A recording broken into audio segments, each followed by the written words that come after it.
Hi everybody, it's Mr. Duffy. Welcome to our chemistry lesson for today. In today's lesson, we're going to be talking about the groups on that periodic table, the groups of elements. Let's go ahead and get started. If you look at the periodic table, you'll notice several different regions on the periodic table. This like tower on the left and tower on the right with this underlying area here in the middle and totally separate area down here on the bottom that's totally like separated from the other periodic table. Now, these are again different groups in the periodic table, and we're going to be talking about those today because these groups behave very similarly to each other. So we're going to take a look at some of their properties. Um, on your periodic table, you'll notice that you have different regions kind of colored in. Um, they're already done for you, and those different colors, those different areas represent these different groups that we're going to be talking about today. So these different groups in the periodic table. We're going to start off on the left side of the periodic table with group number 1, the alkali metals. The alkali metals include lithium, potassium, sodium, rubidium, cesium, and francium.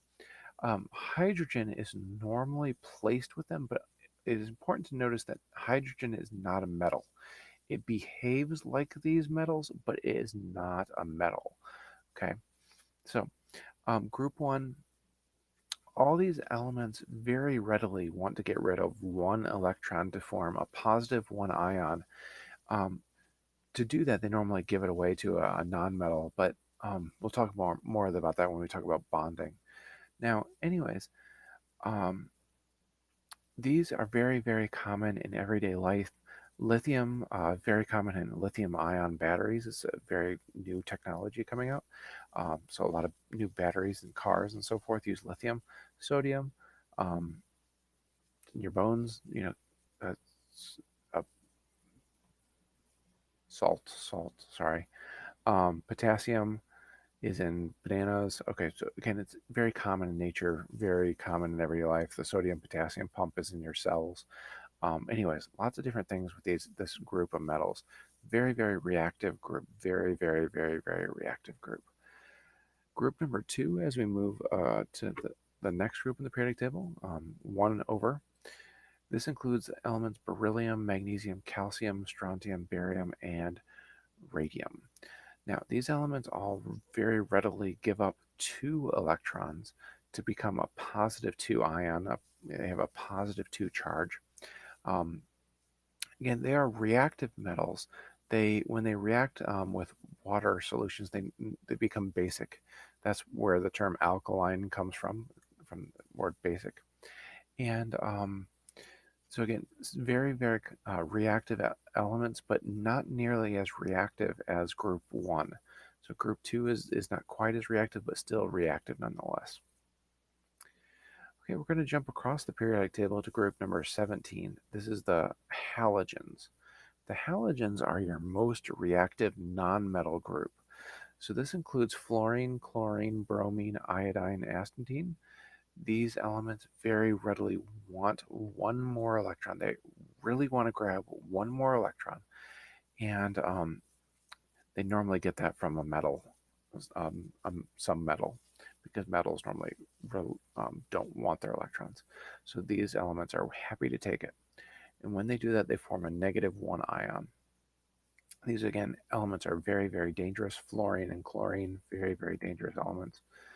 Um, Chlorine is used to kill bacteria and so forth. In a swimming pool, you add chlorine as well to kind of kill bacteria and so forth. So it's a very, very reactive element. Okay, then group number 18, all the way on the right side of the periodic table. This is our noble gases. This is the last group to be added to the periodic table because it was the last group of elements to be found. Um, not the last elements entirely, but again, the last group to be found. Now, the reason why it's very hard to find these elements is because they are very unreactive. They do not react with much. They're all gases, but they don't react under normal room temperature and pressures. So it takes a lot to make them to interact with other elements. Helium, neon, argon, krypton, xenon, and radon are your noble gases. The reason why they're so unreactive is because they have a full outer valence shell. We call that an octet. We'll talk about that when we talk about chemical bonding.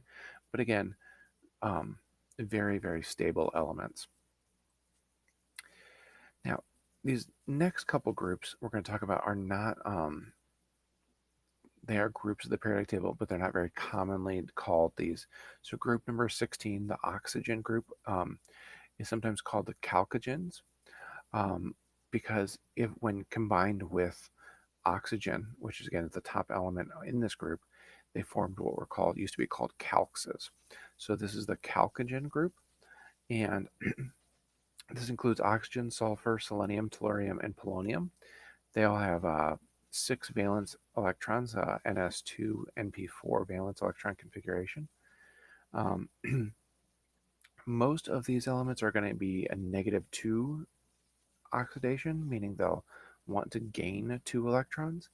Some of the elements, though, will like to get rid of 6 electrons. This is kind of a little bit more common with the ones on the bottom, tellurium and polonium. They'll kind of more commonly do that. And some of them will form a +4 ion as well to lose 4 of their electrons. Now, reactive group, especially oxygen, reacts with lots of different things.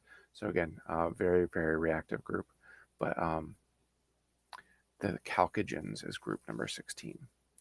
Group number 15, the pinogens, again from nitrogen, the nitrogen group, group number 15. This includes nitrogen, phosphorus, arsenic, antimony, and bismuth. They all have NS2, NP3 valence electron configurations. Normally, again, gaining 3 electrons to fill up their valence shell, but sometimes they will lose 5 or lose 3 of those electrons. Um, I wouldn't say they're a super reactive group, but again, they do react with other elements, but it's just not as reactive as some of the other groups we've talked about already. Okay, now some of these other groups are just said by their group number. Group number 14, the carbon group, a lot of different elements here: carbon, silicon. These are some nonmetals at the top of the periodic table, and then we have some like in between elements in the middle. And at the bottom of the periodic table, we have lead and flavorium and so forth. Those ones are more metallic. So group number 14 is the carbon group, and group number 13, the boron group. Boron is a nonmetal at the top, and then all the rest of them are like metalloids or metals towards the bottom of bottom of that group. So that basically gets you kind of group 1, group 2. So group 1 is the hydrogen group, the alkali metals. Group 2 is the alkaline earth metals. Then we have group 13, the boron group, the carbon group, group 14, the nitrogens, group 15, or the nitrogen group. Oxygen group is alkogens, group 16. 17 is the halogens, and group 18 is noble gases. Okay. So that's kind of where we're at so far. And now we're going to move down here to this bottom portion of the periodic table, these two parts that are kind of separated away from each other. We're going to start with the lanthanides. The lanthanides and then the actinides are at the bottom. Okay. The lanthanides and actinides are actually part of what are called the transition metals. So even though they are different, called separate things, the lanthanide group starts with lanthanum and actinum for the actinides, and but they are part of the transition metal portion of the periodic table. That's kind of this middle section. Groups 3 through 3, 4, 5, 6, 7, 8, 9, 10, 11, 12. Groups 3 through 12 are the transition metals. With the transition metals, basically the concept here is they're transitioning from a metal to a non-metals as we move through the periodic table. The lanthanides, you're going to hear some of these are very rare earth metals. These kind of go into a lot of I guess weird technologies, not weird technologies, they're just not very common in the Earth's crust. So, but they can be used in the computers and different things like that. So, okay, now those are the different groups in the periodic table.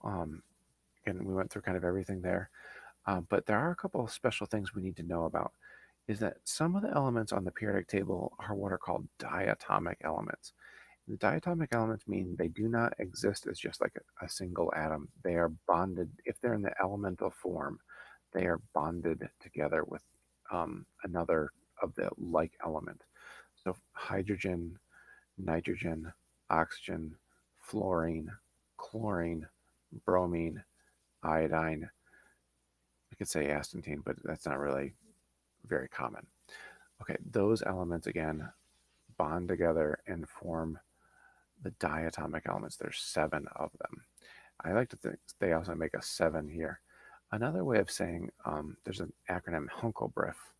We'll talk more about that later on. But another acronym there is Hunkelbrief, saying that's the diatomic molecules, diatomic elements. No other elements do that. No other elements are diatomic, just those ones on the periodic table. Let me show you a picture of that.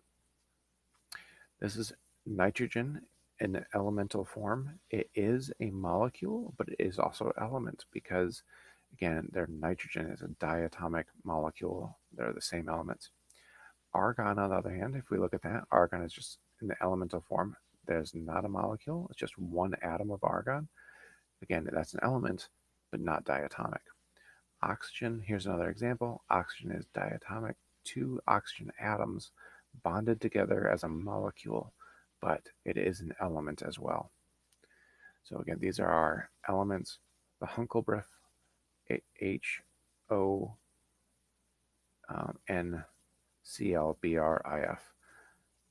Hunkelbrief.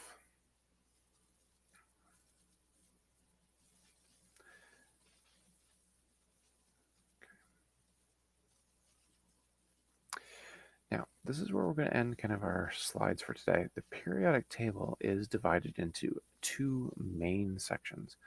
We have the metals and the nonmetals. Okay, we call this periodic staircase, and this periodic staircase here separates your metals and your nonmetals. The elements that exist along the periodic staircase are what we call metalloids, and again, they exhibit a little bit of properties of metals and nonmetals both at the same time. So our metals are on the left, our nonmetals are on the right, and these metalloids are in the blue. So here are some properties of metals, as you might be aware. When you think of a metal, they can be bent, they're shiny, they're ductile, they're good conductors of heat and electricity. Nonmetals are pretty much exactly the opposite. They're gases or brittle solids. They do not conduct heat or electricity. We call them insulators. And metalloids are kind of in between. They're dull, normally brittle, and they are okay. They're semiconductors. They're kind of good at conducting, but not great. A lot of these are used in computer chips as well because of their metallic properties, but not exactly great at conducting. So again, those are the different parts of metals and nonmetals. We call that again the zigzag line. The separation is the separation between the metals and nonmetals. Properties of metals, properties of nonmetals, exactly kind of what I was just saying for in the last slides. So this ends our video on the periodic groups on the periodic table. Now you can just need to remember what the different groups are. Remember again that the metals are on the left, the nonmetals are on the right. Some of the properties of those different groups, which ones are more reactive, which ones are less reactive, and so forth.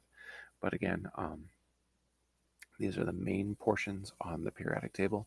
And again, they are colored in on the periodic table that you guys have as well. So hopefully this video helps you understand a little bit more about the groups of the periodic table. And thank you very much for watching.